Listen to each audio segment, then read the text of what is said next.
We all know that the Eagles won the Super Bowl in dominant fashion. They won the NFC Championship game in dominant fashion. But we all know, too, that a lot of Lions players, probably all of them, think that it could have been them, it should have been them, they could have played better against Washington. Maybe, what if they were healthy? Who knows? But certainly if you're a competitor and you're a team that finished 15-2, you probably feel like you should have been there instead of the Eagles, and you probably feel like you would have beat the Chiefs as well as the Eagles did. However, Amon-Ra St. Brown actually said something on his podcast, made it public, which was when asked about the Lions potentially playing the Eagles in week 1 of next season. Amon-Ra St. Brown, quote, "You would see what could have happened in an NFC championship with a healthy defense, how that shit operates." Thank you. That's courtesy of Moneyline ML Football. So, KG, I'm going to ask you first. All right. What do you make of these quotes? Should he have said something like this publicly? I mean, I don't have a problem with him saying something like that, because the fact does remain that the Lions had over 20 injuries on defense. And I know that number got lesser and lesser as the year went along, but the fact that you didn't have a full complement of your defense, we don't know what would have happened if they actually were fully healthy going against that Washington Commanders team. So I don't have a problem with him saying this. But I mean, it's yet to be seen, man, because we don't really know what would have happened if we ran into the Eagles, especially considering how they played in the Super Bowl. They absolutely dominated the Kansas City Chiefs, man. So I think it's something maybe to look forward to. We do have to play the Eagles on the schedule next year. We'll be going to Philadelphia. So I mean, it's a little foreshadowing, it's a little, just trying to get the juices flowing for next year, but I don't have a problem with it. Okay, fair enough. JB. I don't say No. It's all right. You don't know. I got my poker face on. That's why I want to go to JB first. What do you make of these comments? Do you have a problem with them? Do you like them? The floor is yours. I don't have a problem with them saying that. As KG said, like, hey, talk your shit as much as you can. I mean, looking back at the Super Bowl now, the Eagles were completely dominating the Chiefs every single time they had possession. So it brings into question, like, would our defense have held up as much? I know he says a healthy defense at that, but, like, you're still kind of questioning Aiden Hutchinson coming back for that, off of that injury. Right. Will he be 100%? Will he be able to give his all? So it does kind of put into question, like, could we have, lasted or done a better job than the Chiefs did? I think we could have, but then again, hey, you never know, so. Chase, I want to go to you too. What do you make of these comments? Do you have a problem with them? Do you like them? Floor is yours. I mean, I don't really have a problem with it. You can say whatever you want, but I mean, my response to it would be that the Eagles had to beat the 2-time defending Super Bowl champions to become the reigning defending Super Bowl champions. So, I think that's a pretty real team they had to play and beat to become who they are now. So that's just all I'm going to say to that. Fair enough. I absolutely hate these comments. I know you did. I knew it. I smelled it on you. Yeah, I probably gave it away a little bit. I don't. Why do you hate these comments, Sam? I hate these comments because if you want to talk like that, win the game against the Commanders. That's kind of my issue with it all. You lost in the divisional round. And this, to me, screams, this is my least favorite thing in the entire world. My least favorite thing that I hear at this network sometimes, usually from the 11 o'clock show, and all throughout sports media. Victory lapping when there is no victory. Victory lapping when you actually took a pretty embarrassing loss. You think this was a victory lap? I absolutely do. Okay. Because he's talking about a theoretical NFC championship game that the Lions didn't even make. Yeah.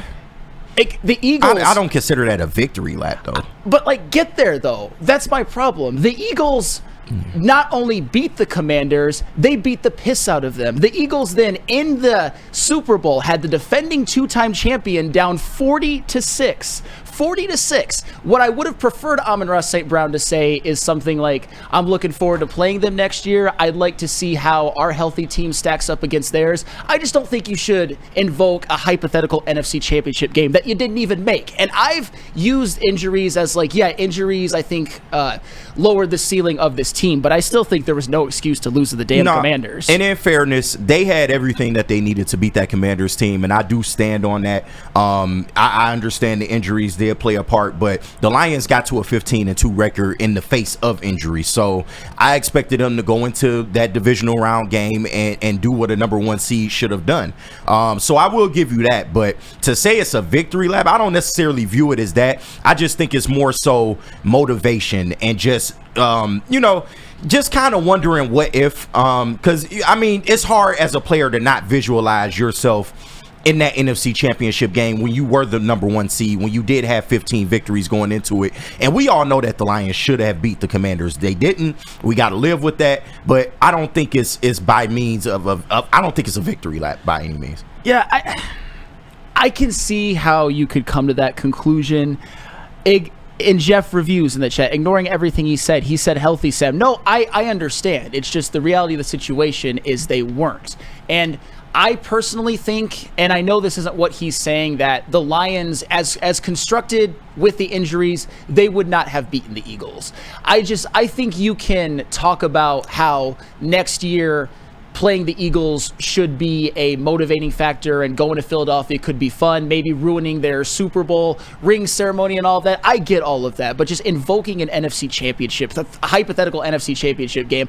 Now the Lions are becoming that team that's undefeated in the hypotheticals, and I don't like that. I get it, but you just used the hypothetical too. The Eagles would have beat the Lions. We don't know. That's if fair. They were fully healthy, we don't know. All right, fine. But the Eagles gave themselves a chance. The Lions did not. The Eagles took care of business against the team that they should have took care of business against, which was the Packers, and the Lions did not against the Commanders. I get it that the Eagles were healthier, but we all think that no matter what, even with the injuries, the Lions should have beat the Commanders. Yeah, and like I said, that is fair, but I think this is harmless. I think this is just, a player trying to visualize what it would have been like to go up against a team like that with a full complement of your defense. And I'm not necessarily mad at that, man. We all wonder what if. So it is what it is at this point. I just think that you can't change the results. I think that that's something that you should believe as a competitor. I think that that's something that you can talk about with your teammates in the locker room and truly believe, because I don't necessarily disagree that a healthy Lions team would have stacked up against a healthy Eagles team well. I don't disagree with that at all. It's just, if you don't get there, I think those words ring a little hollow as like a hypothetical victory lap. All right. To say that they're victory lapping is to kind of say that you feel like he's being arrogant in a way. Do you feel like the Lions players are arrogant in any type of way? Not trying to trap you, not trying to give you a loaded question, but do you think there's a level of arrogance or just, overconfidence?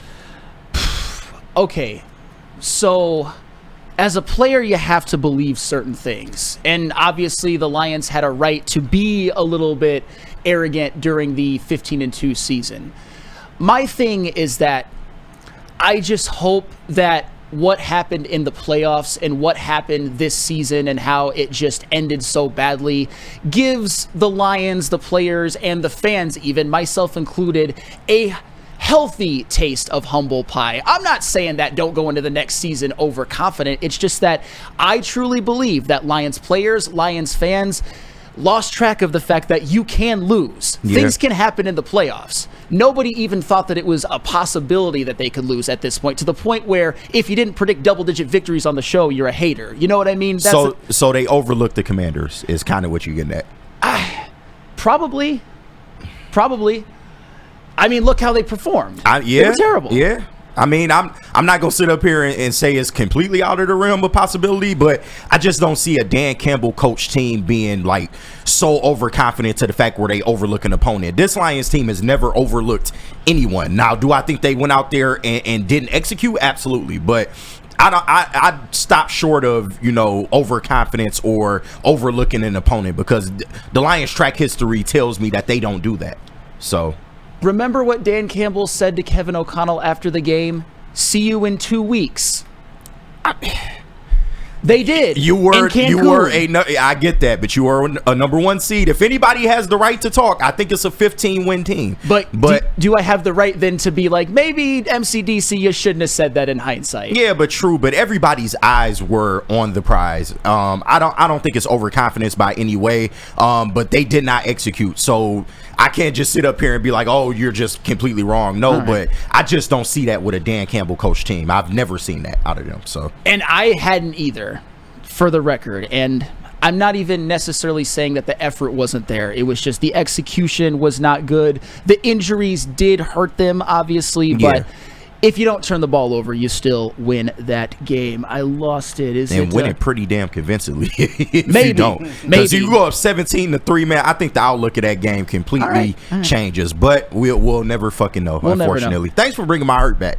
I appreciate that. All right, well, Amon-Ra St. Brown helped a lot with that as well. But that's the thing. Unfortunately, it's the last game. It's the off season. It's going to be something that is relived often. And he's not wrong. We are going to get to see what it looks like when probably fully healthy. And that's all we go for. What it looks like playing a healthy Eagles team. Yeah. Not in the NFC Championship. Not what it would have looked like if they would have made the NFC Championship game. If he just changes a few words around, I have no problem with what he says. Maybe I'm looking a little bit too much into it. Maybe I'm being a fuddy-duddy. Maybe I'm not a real Lions fan. But no, you're a real Lions fan. You are the fun police, though.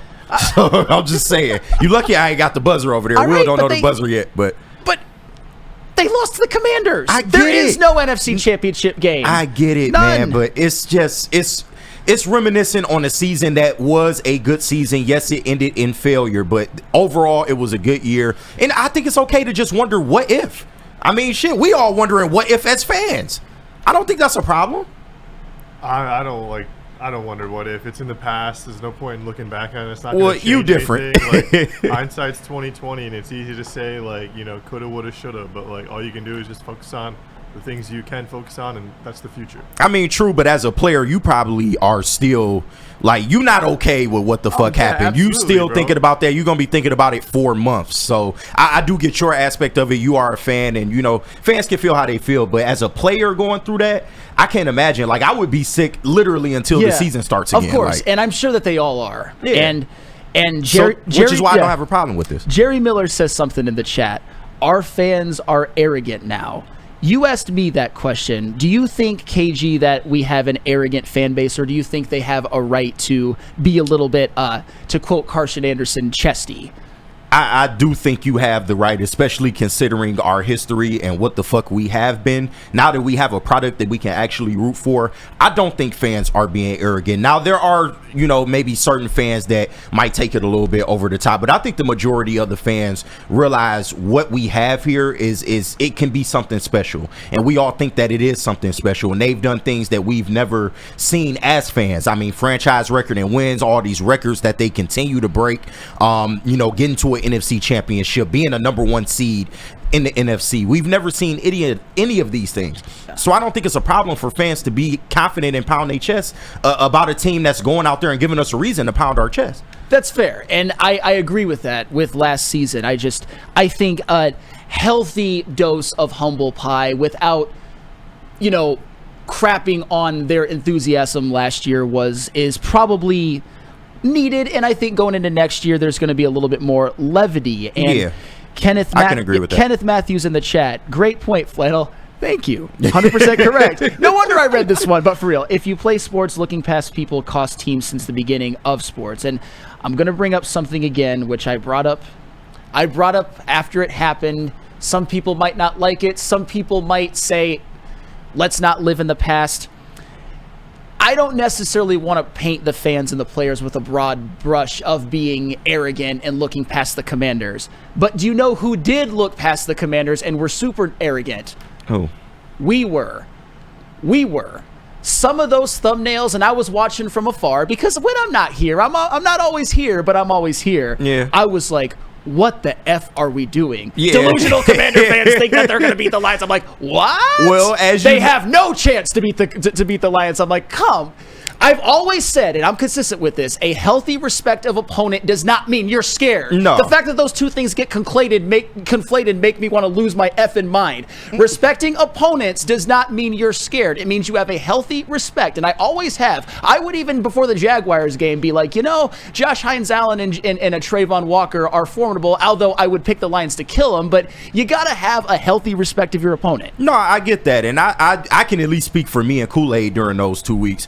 we definitely showed love to the Not Commanders. saying you guys. And you know we're not, and I know that. And I know, you know, we're not in control of, you know, said thumbnails. Shout out to all the great people that work in the back. The thumbnails can be a bit testy. I get it. But if you actually watch the content, I think most of us at the network were giving the Commanders credit. But at the same time, we were the #1 seed in the NFC. I think we had a right to feel a little bit confident going into a home game against a team, a lower seeded team that kind of, you know, struggled throughout the year but managed to get in. So, and that's taking nothing away from Jaden Daniels and the talent that he is, but I think we all view the Commanders as a team that is good, but they're not ready yet. They haven't arrived yet. Would you agree with that? Yes, and what I would have said, if I would have been here, which unfortunately I was not for the predictions, what I would have said is something like, I expect the Lions to win. I don't think that the Commanders will be able to stop the Lions offense if they play their game. I think Jaden Daniels is going to get his, and I think that the Commanders are going to put up some points, but I think the Lions offense is just a little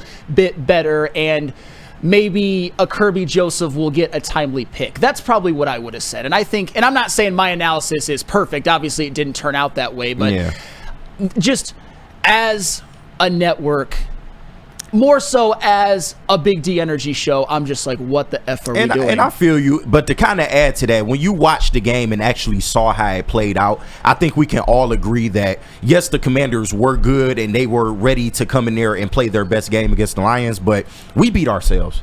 And I think everybody would agree in this room that the Lions majority beat themselves in that football game. It wasn't necessarily what no disrespect, but it wasn't necessarily what the Commanders did. Wild question. Yeah, I mean, like, just to tie it back to, like, you were talking about poker a second ago, Sam, I think a lot of Lions fans, and I'll include myself in it, like, was feeling pretty cocky. I thought the Lions, you know, had a full house, you know, it's essentially, you know, with their offense, and unfortunately, the Commanders ended up beating us with 4 of a kind, you know, with those turnovers. You know, we had 3 interceptions, 1 fumble, and that, you know, just like in poker, you know, 4 of a kind beats full house. And yeah, turnovers are self-inflicted. Exactly. There so I you mean, go. that's just like, you know, but like, you know, the Lions, like, I felt like we were just pushing the chips all in. It was a great year. You know, one of the best, you know, the best that this team has ever seen. So, I mean, yeah, to quote Sean Belizean again, the suddenly cocky Lions fans of this year, you know, we're feeling pretty good. And yeah, I think you're right, Sam. Definitely a little bit of humble pie had to be 8, but yeah, you know, like I said, you know, I still like in hindsight, I still don't feel bad about, you know, all my emotions, or like I don't have any regret about, you know, my perspective leading into that game. Like I said, you know, I take nothing back. Yeah, like I said, you know, we had a full house, had a good hand, pushed the chips all in, and got beat by a better one. Sometimes it happens. But there's the thing, KG, and well said, Chase, by the way. I think the whole everything was self-inflicted is a bit of a hypothetical victory lap. Okay.